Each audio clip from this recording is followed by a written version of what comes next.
बिस्मिल्लाहिर्रहमानिर्रहीम। अस्सलाम वालेकुम। दोस्तों, अल्लाह अज़्ज़ा वजल ने कुरान करीम में जिन अंबिया कराम अलैहिस्सलाम के सबक आमोज़ वाक़यात का जिक्र फरमाया है, उनमें से एक हज़रत ज़करिया अलैहिस्सलाम भी हैं। इरशाद बारी ताला है, और ज़करिया अलैहिस्सलाम और याह्या अलैहिस्सलाम और ईसा अलैहिस्सलाम और इलियास अलैहिस्सलाम ये सब नेकोकारों में से हैं। आज की इस वीडियो में हम हज़रत ज़करिया अलैहिस्सलाम की ज़िंदगी के हालात व वाक़यात पर तफसीली तज़करा करेंगे और कुरान और हदीस की रोशनी में आपको आप अलैहिस्सलाम की ज़िंदगी के अहम वाक़यात बताएंगे। याद रहे कि हर मुसलमान के लिए हर नबी की ज़िंदगी निहायत अहमियत की हामिल है और हर मुसलमान को चाहिए कि अंबिया की सीरत से वाकिफ़ हों, इसलिए आपने वीडियो को स्किप नहीं करना। प्यारे दोस्तों, याद रहे कि हज़रत ज़करिया अलैहिस्सलाम हज़रत सुलेमान अलैहिस्सलाम बिन दाऊद अलैहिस्सलाम की औलाद में से थे। अल्लाह ताला ने आप अलैहिस्सलाम को बनी इसराइल की हिदायत और रहनुमाई के लिए मबूस फरमाया। अगरचे कुरान करीम और सीरत व तावारीख की कुतुब में आप अलैहिस्सलाम की हयात मुबारका के बारे में बहुत ज़्यादा तफसील मौजूद नहीं, ताहम कुरान करीम की 4 सूरतों सूरह आले इमरान की आयत 37 ता 41, सूरह अल-अनाम की आयत 85, सूरह मरियम की आयत 2 से 11 और सूरह अल-अंबिया की आयत 89 से 90 तक कुछ अहादीस मुबारका में आप अलैहिस्सलाम का तज़किरा मिलता है, जिनसे आप अलैहिस्सलाम के बारे में कुछ आगाही हासिल होती है। नेज़ बाइबल में एक बाब सहीफ़ा ज़करिया के नाम से है, लेकिन ये वो ज़करिया नहीं जिनका जिक्र कुरान करीम में है। तौरात में ज़करिया की वलादत हज़रत ईसा अलैहिस्सलाम की वलादत से 500 साल कबल बयान की गई है, जबकि कुरान करीम में जिन ज़करिया अलैहिस्सलाम का जिक्र है वो हज़रत ईसा अलैहिस्सलाम की वालिदा हज़रत मरियम अलैहिस्सलाम के मुरब्बी और हज़रत याह्या अलैहिस्सलाम के वालिद माजिद हैं।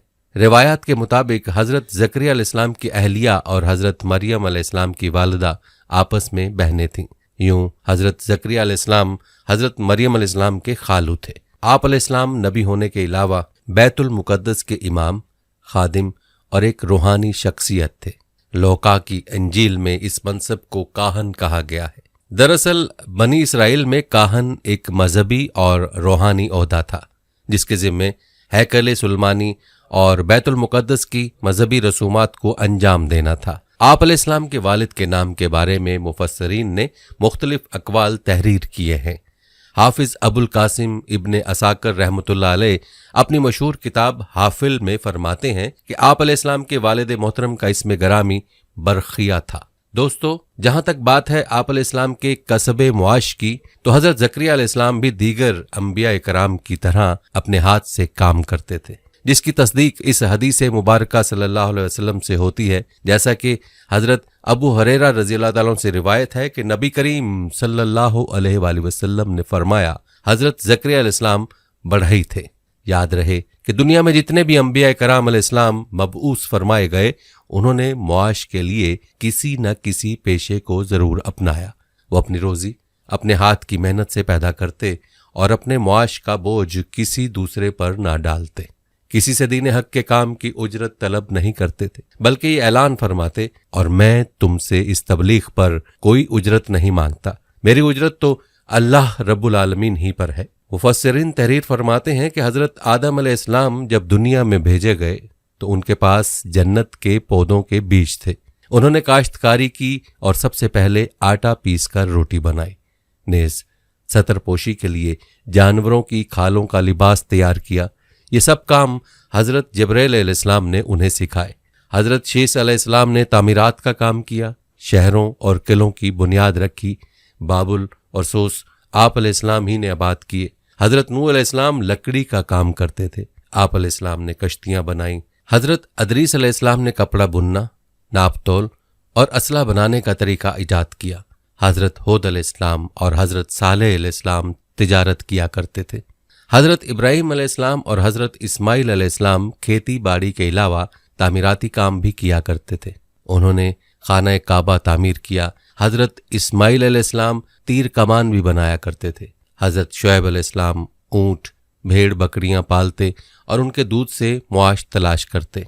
हज़रत लूत अलैहिस्सलाम खेती बाड़ी करते थे। हज़रत इसहाक अलैहिस्सलाम, हज़रत याकूब अलैहिस्सलाम और उनके फर्जंद बकरियां चराया करते। हज़रत मूसा अलैहिस्सलाम खेती बाड़ी के साथ बकरियां भी चराया करते और आप अलैहिस्सलाम के निकाह के महर में भी बकरियां चरना था। हज़रत दाऊद अलैहिस्सलाम के लिए अल्लाह ताला ने लोहा नरम फरमा दिया था।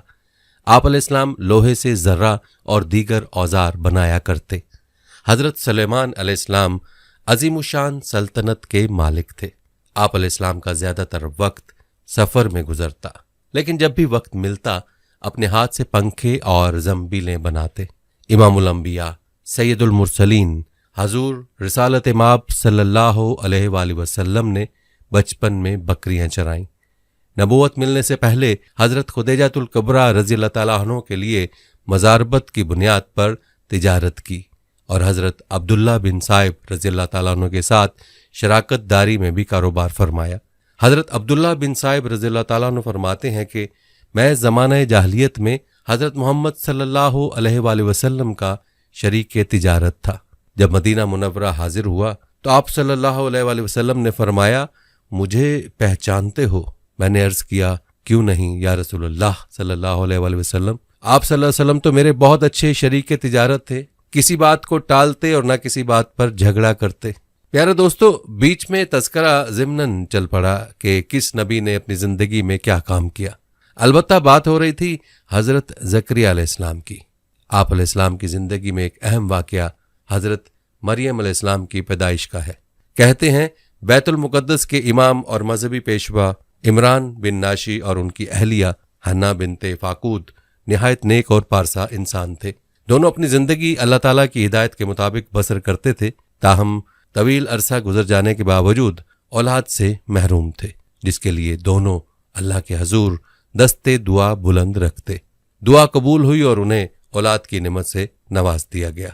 दोस्तों, याद रहे कि अंबियाए साबिकीन अलैहिस्सलाम की शरीयत में इबादत का एक तरीका ये भी था कि अपनी औलाद में से किसी एक बच्चे को दीनी कामों के लिए वक्फ कर दिया जाता और फिर उस बच्चे से दुनिया का कोई काम न लेते। हजरत इमरान की बीवी ने भी मन्नत मान ली और कहा, ए मेरे रब, मेरे शकम में जो बच्चा है उसे मैंने तेरी इबादतगाह की खिदमत के लिए वक्फ करने की नजर मानी है, तू मेरी तरफ से कबूल फरमा। यकीनन तू खूब सुनने वाला और पूरी तरह जानने वाला है। लेकिन जब उनके यहाँ बच्ची पैदा हुई तो कहने लगी, ऐ मेरे परवरदिगार, मुझे तो लड़की हुई है। उनकी इस गुफ्तगू में हसरत का इजहार था और उज़र भी। हसरत इस तरह के मेरी उम्मीद के बरक्स लड़की हुई और उज़र यूं कि नज़र से मकसूद तो तेरी रजा के लिए एक खिदमतगार वक्फ करना था और ये काम मर्द ही ज्यादा बेहतर तरीके से कर सकता था। अब जो कुछ भी है तू उसे जानता ही है। शोहर हजरत इमरान का इंतकाल बच्ची की वलादत से पहले ही हो चुका था। आपने अपनी बेटी का नाम मरियम रखा और फरमाया, ए अल्लाह, मैंने इसका नाम मरियम रखा है, मैं इसको और इसकी औलाद को शैतान मरदूद से तेरी पनाह में देती हूँ। हदीस में है कि जब बच्चा पैदा होता है तो शैतान उसे छूता है जिससे वो चीखता है, लेकिन अल्लाह ताला ने हजरत मरियम अलैहिस्सलाम और उनके बेटे हजरत ईसा अलैहिस्सलाम को शैतान के छूने से महफूज रखा। प्यारे दोस्तों, कहते हैं कि वालिदा अपनी नज़र पूरी करने की नीयत से नौमौलूद मरियम अलैहिस्सलाम को लेकर बैतुल मुक़द्दस पहुंची। वहाँ मस्जिद के मजावर, खादिम और काहन मौजूद थे, जिनमें हज़रत ज़करिया अलैहिस्सलाम भी शामिल थे। हज़रत मरियम अलैहिस्सलाम की वालिदा ने कहा, इस बच्ची के मुतल्लिक नज़र मान चुकी हूँ, अब ये बैतुल मुक़द्दस की खिदमत के लिए आप लोगों के पास रहेगी। चूँकि वह हज़रत इमरान की बेटी थीं जो मस्जिद के इमाम और एक रूहानी बुजुर्ग थे, लिहाजा सब की ख्वाहिश थी कि बच्ची उसे मिल जाए। हज़रत ज़करिया अलैहिस्सलाम का इस्तदलाल था कि बच्ची की माँ और उनकी अहलिया सगी बहनें हैं, नेज़ खाला ब मंजिला माँ के होती है, इसलिए बच्ची की परवरिश पर उनका हक ज्यादा है। ताहम दीगर अफराद इस पर राजी न हुए तो कुरानदाजी का फैसला किया गया, जिस पर तीनों बार कुरा हजरत ज़करिया अलैहिस्सलाम ही के नाम का निकला।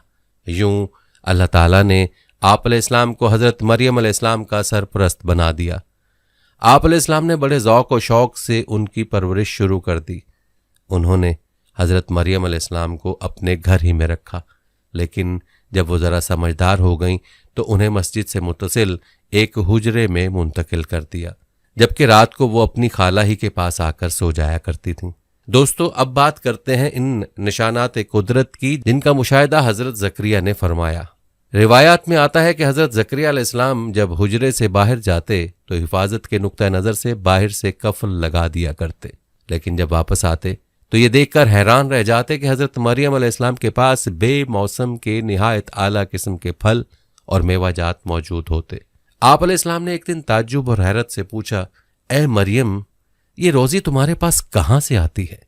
वो बोली, अल्लाह के यहां से आती है।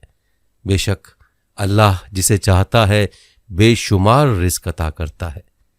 याद रहे कि ये एक लिहाज से हजरत मरियम अलैहिस्सलाम की करामत थी। दोस्तों, अब बात करते हैं हजरत ज़करिया अलैहिस्सलाम की औलाद के लिए दुआ की। रिवायात में आता है कि हजरत ज़करिया अलैहिस्सलाम की अहलिया ईशा बांझ थीं, जिसकी वजह से वो बे औलाद थे। दोनों बूढ़े हो चुके थे और ज़ाहिरन औलाद होने के इम्कानात भी ख़त्म हो चुके थे। लेकिन जब हज़रत ज़करिया अलैहिस्सलाम ने हज़रत बीबी मरियम अलैहिस्सलाम के पास बेमौसमी निहायत आला किस्म के फल देखे तो आप अलैहिस्सलाम के जहन में ख्याल आया कि जब मेरा रब बेमौका फल अता कर सकता है तो उसके लिए औलाद देना क्या मुश्किल है। औलाद की ख्वाहिश ने दुआ का रूप धार कर रब के हुजूर मांगने की हिम्मत पैदा कर दी और फिर बेख्तियार उनके लबों पर यह दुआ आ गई, ऐ मेरे परवरदिगार, मुझे अपनी जानिब से औलाद सालेह अता फरमा, तू बेशक दुआ सुनने और कबूल करने वाला है। अल्लाह रब्बुल इज़्ज़त ने अपने महबूब नबी अलैहिस्सलाम की इस दुआ को कबूल फरमाया और फरिश्तों को हुक्म दिया कि फौरी जाओ और मेरे नेक बंदे ज़करिया अलैहिस्सलाम को बेटे की बशारत दे दो। जैसा कि इरशाद बारी ताला है, अभी वो इबादतगाह में खड़े नमाज पढ़ रहे थे कि फरिश्तों ने आवाज दी कि ज़करिया, अल्लाह तुम्हें याहिया अलैहिस्सलाम की बशारत देता है, जो अल्लाह के फैज़ यानी ईसा अलैहिस्सलाम की तस्दीक करेंगे और सरदार होंगे और औरतों से रगबत ना रखने वाले होंगे और अल्लाह के पैगंबर यानी नेकोकारों में होंगे। प्यारे दोस्तों, कुरान करीम के 16वें पारे की सूरह मरियम में अल्लाह अज़्ज़ा वजल ने इस वाक़े को यूं बयान फरमाया है, यह है तेरे परवरदिगार की उस मेहरबानी का जिक्र जो उसने अपने बंदे ज़करिया अलैहिस्सलाम पर की, जब उन्होंने अपने परवरदिगार से चुपके चुपके दुआ की थी कि ऐ मेरे रब, मेरी हड्डियां कमज़ोर हो गई हैं और सर में बुढ़ापा चमकने लगा है, लेकिन मैं कभी भी तुझसे दुआ करके महरूम नहीं रहा। मुझे अपने मरने के बाद अपने कराबतदारों का डर है। मेरी बीवी भी बांझ है, बस तू मुझे अपने पास से वारिस अता फरमा जो मेरा भी वारिस हो और याकूब अलैहिस्सलाम के ख़ानदान का भी जानशीन, और मेरे रब तू से कबूल बंदा बना ले। अल्लाह ताला फरमाते हैं, ऐ ज़करिया अलैहिस्सलाम, हम तुम्हें एक बच्चे की खुशखबरी देते हैं जिसका नाम याहया अलैहिस्सलाम है। हमने इससे पहले उसका हम नाम भी किसी को नहीं किया। ज़करिया अलैहिस्सलाम कहने लगे, मेरे रब, मेरे यहाँ लड़का कैसे होगा जबकि मेरी बीवी बांझ और मैं खुद बुढ़ापे के इंतहाई ज़ौफ को पहुंच चुका हूं। इरशाद हुआ, तुम्हारे लिए अलामत यह है कि बावजूद भला चंगा होने के तुम 3 रातों तक किसी शख्स से बोल न सकोगे। अब ज़करिया अलैहिस्सलाम अपने हुजरे से निकलकर अपनी कौम के पास आए तो उनसे इशारे से कहा कि तुम सुबह शाम अल्लाह की तस्बीह बयान करते रहो। हज़रत ज़करिया अलैहिस्सलाम ने दुआ से पहले अपने ज़ौफ़ व कमज़ोरी का जिक्र किया। इमाम कर्तबी रहमतुल्लाह अलैह फरमाते हैं कि दुआ मांगते वक्त अपने ज़ौफ़ व बदहाली और हाजतमंदी का जिक्र करना कबूलियत दुआ के लिए अक़रब है, और इसीलिए उलमा कराम ने फरमाया है कि दुआ में पहले अल्लाह ताला की नेमतों और अपनी हाजतमंदी का जिक्र करना चाहिए। और इसी बुनियाद पर मुफ्ती मोहम्मद शफ़ी रहमतुल्लाह अलैह फरमाते हैं, दुआ में अपनी हाजतमंदी का इजहार मुस्तहब है। प्यारे दोस्तों, याद रहे कि अल्लाह ताला ने बनी इसराइल में सबसे ज़्यादा नबी मबूस फरमाए, उन पर अपनी रहमतें और नेमतें भी नाजिल फरमाता रहा, लेकिन ये कि वो नाशुक्री कौम है कि जो बार बार नाफरमानियाँ करती रही और शिरक में मुब्तला होकर अंबिया कराम अलैहिस्सलाम पर जुल्म व सितम ढाती रही, यहाँ तक कि उन्हें शहीद करने से भी दरेग ना किया। जैसा कि कुरान करीम में इरशाद बारी ताला है, जो लोग अल्लाह ताला की आयतों से कुफ्र करते हैं और नाहक नबियों को कत्ल कर डालते हैं, और जो लोग अदलो इंसाफ की बात कहें तो उन्हें भी कत्ल कर डालते हैं, तो ए नबी सल्लल्लाहु अलैहि वसल्लम उन्हें दर्दनाक अजाब की खबर दे दीजिए। दोस्तों, जहां तक बात है हजरत ज़करिया अलैहिस्सलाम की शहादत की, तो बनी इसराइल ने पहले आप अलैहिस्सलाम के साहबजादे हजरत याहया अलैहिस्सलाम को शहीद किया। उस वक्त आप अलैहिस्सलाम दमिश्क में थे। हजरत याहया अलैहिस्सलाम की शहादत के बाद बनी इसराइल ने आप अलैहिस्सलाम को कत्ल करने का प्रोग्राम बनाया। हजरत ज़करिया अलैहिस्सलाम की वफ़ात के हवाले से मुख्तलिफ रिवायात हैं। बाज़ के मुताबिक आप अलैहिस्सलाम ने अपनी तबई उम्र पूरी करके इंतकाल फरमाया, जबकि बहुत से मुफस्सिरीन का कहना है कि उन्हें बनी इसराइल ने शहीद किया।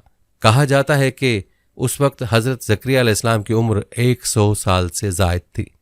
मौरखीन के मुताबिक आप अलैहिस्सलाम का मज़ार शाम के शहर हलब की मस्जिद जामिया ज़करिया में है। प्यारे दोस्तों, ये थी क़ससुल अंबिया के सिलसिला की हमारी आज की वीडियो। हमारी आज की इस वीडियो को आपने ज़्यादा से ज़्यादा शेयर करना है ताकि बाकी मुसलमान भी इस ईमान अफरोज़ वाक़े को सुनकर अपना ईमान ताज़ा करें। प्यारे दोस्तों, हम ये उम्मीद करते हैं कि आपको हमारी आज की ये वीडियो ज़रूर पसंद आई होगी। अगर आपको हमारी आज की ये वीडियो पसंद आई है तो सबसे पहले तो इसको लाइक करें और अपनी राय का इजहार कमेंट सेक्शन में लाजमी करें। आखिर में आपसे एक बार फिर दरख्वास्त है कि आप हमारे चैनल अल-फलाह इस्लामी यूट्यूब चैनल को ज़रूर सब्सक्राइब करें और साथ ही लगे घंटी के बटन को भी क्लिक करें ताकि आपके पास हमारे आने वाली मज़ीद वीडियोज़ का नोटिफिकेशन बर वक्त मिलता रहे। अल्लाह ताला आपको अपनी हिफ्ज़ व अमान में रखे। आमीन।